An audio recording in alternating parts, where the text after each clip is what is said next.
645년 동아시아 최강 제국 당나라의 황제 이세민이 직접 이끄는 20만 대군이 고구려를 향해 진군했습니다. 요동성, 백암성이 차례로 무너졌고 당군의 칼날은 안시성을 향했습니다. 하지만 이곳에서 역사상 가장 극적인 반전이 펼쳐지게 됩니다. 645년 4월 당태종 이세민은 수나라의 실패를 교훈 삼아 철저히 준비했습니다. 20만 대군, 최정예 병력 그리고 황제가 직접 지휘하는 전쟁. 이것은 단순한 침략이 아니라 고구려를 완전히 굴복시키려는 총력전이었습니다. 당군은 요동성을 함락시키는 데 성공했고 이어 백암성마저 무너뜨렸습니다. 장수들이여! 수나라는 고구려 정벌에 3번이나 실패했다. 하지만 짐은 다르다. 이번에는 반드시 고구려를 무릎 꿇린다. 만세! 만세! 만만세! 요동을 넘어 평양까지 진군한다. 출발! 안시성. 요동 지역의 작은 성곽 도시였지만 이곳을 지키던 성주와 백성들은 결코 무릎 꿇지 않았습니다. 645년 6월 당태종의 대군이 안시성을 포위했습니다. 성 안의 병력은 고작 수천 명, 성 밖에는 20만 대군. 누가 봐도 답이 정해진 싸움이었습니다. 성주님, 당군이 20만이라고 합니다.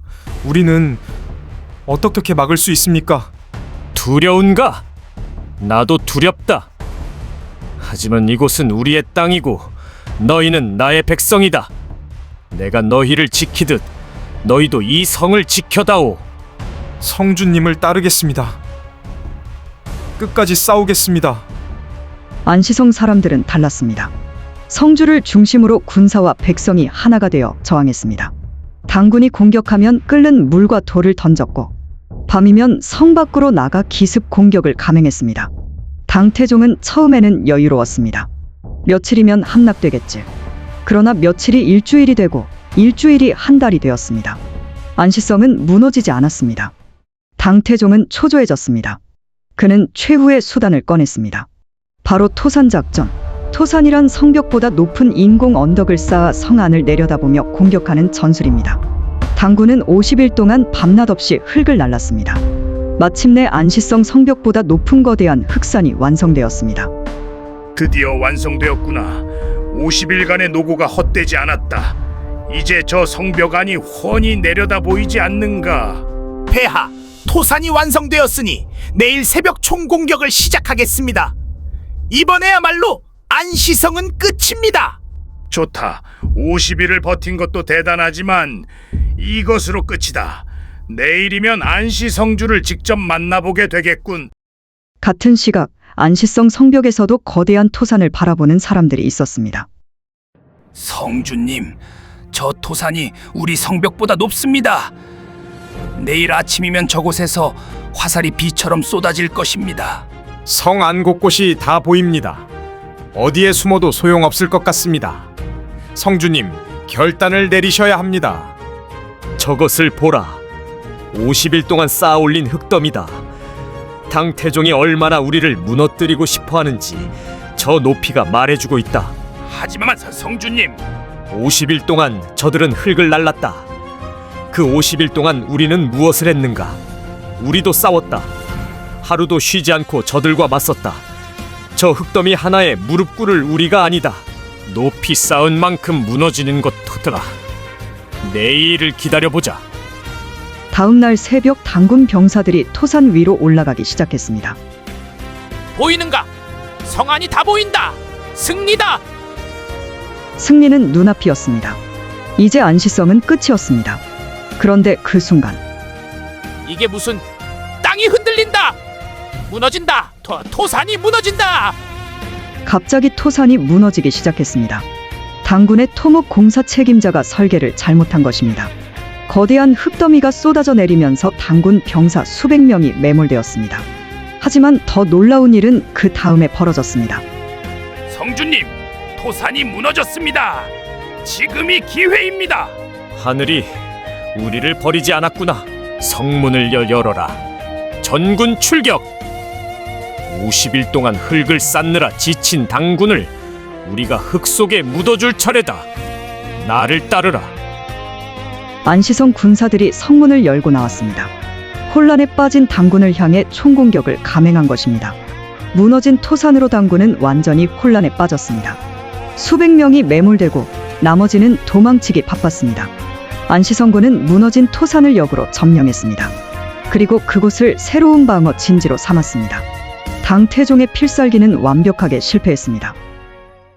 토산 전투 이후 당군의 사기는 크게 떨어졌습니다. 88일. 안시성 포위 공격은 88일째를 맞이했습니다. 계절은 여름에서 가을로 바뀌었고 요동 지역에는 추위가 찾아오기 시작했습니다. 폐하, 보급품이 바닥나고 있습니다. 병사들의 식량도 일주일치밖에 남지 않았습니다. 게다가 고구려 구원군이 북쪽에서 남하하고 있다는 첩보가 들어왔습니다. 이대로 계속 안시성에 묶여 있다가는 계속 무슨 말해보라. 역포위를 당할 수 있습니다, 폐하. 짐이 동방의 작은 성 하나를 이렇게 오래 공격한 것은 처음이다. 요동성도 백암성도 한 달 안에 함락시켰건만 폐하, 결단을 내리셔야 합니다. 겨울이 오기 전에 철수하지 않으면 병력 손실이 더 커질 것입니다. 안시성주는 대체 어떤 자인가? 88일 동안 20만 대군을 막아내다니. 성주의 이름조차 확실히 알 수 없습니다. 성 안의 모든 백성이 그를 따르고 있습니다. 출군한다. 폐하, 이것은 패배가 아니다. 전략적 후퇴다. 하지만 안시성주, 그대의 용맹은 인정하지 않을 수 없구나. 645년 9월 당군의 진영에서 이상한 기운이 감지되었습니다. 성주님, 당군 진영이 분주합니다. 텐트를 걷고 짐을 꾸리고 있습니다. 설마 퇴각하는 것인 것입니까? 88일이 걸렸구나. 성주님, 기뻐하셔야 합니다. 우리가 이겼습니다. 이긴 것이 아니다. 우리는 다만 지키지 않았을 뿐이다. 우리의 땅을, 우리의 백성을. 저들도 누군가의 아들이고 아버지였을 것이다. 88일 동안 얼마나 많은 이들이 고향으로 돌아가지 못했는가. 하지만 성주님, 저들이 먼저 쳐들어온 것입니다. 그렇다. 그래서 우리는 싸웠다. 그리고 이제 그들은 돌아간다. 동아시아 최강 제국의 황제가 작은 성 하나를 함락시키지 못하고 물러나는 것입니다. 폐하, 더 이상 뒤를 돌아보지 마십시오. 저 성을 보라. 크지도 않고 화려하지도 않다. 하지만 88일 동안 짐의 20만 대군을 막아냈다. 저 성주에게 이것을 전하라. 비단 백필이다. 적이지만 진정한 용사에게 바치는 예의다. 폐하께서 직접 그렇다. 오늘 짐은 한 가지를 배웠다. 진정한 힘은 병력의 수가 아니라 지킬 것이 있는 자의 의지라는 것을. 전해지는 이야기에 따르면 당태종은 퇴각하면서 안시성주의 용맹함에 감탄하여 비단 백필을 하사했다고 합니다. 적장에 대한 최고의 예우였습니다. 성주님, 우리가 정말 이긴 것입니까? 우리는 살아남았네. 그리고 우리의 땅을 지켜냈네. 그것이 승리일세. 많은 이들이 떠났습니다. 그들의 희생을 어찌 잊을 수 있겠습니까? 잊지 않을 것이네. 그들이 지킨 이 땅에서 우리가 계속 살아가는 것. 그것이 그들을 기억하는 방법일 것이네. 수천 명의 군사와 백성이 20만 대군을 88일 동안 막아낸 것. 이것은 군사력만으로는 설명할 수 없습니다. 그들에게는 지켜야 할 것이 있었습니다. 고향, 가족, 그리고 자부심. 안시성주가 누구였는지 정확한 기록은 남아있지 않습니다. 하지만 그의 이름이 무엇이었든 그는 역사상 가장 위대한 방어전을 이끈 영웅으로 기억됩니다. 645년 안시성, 88일간의 저항. 절대 포기하지 않는 의지가 역사를 바꾼 순간이었습니다.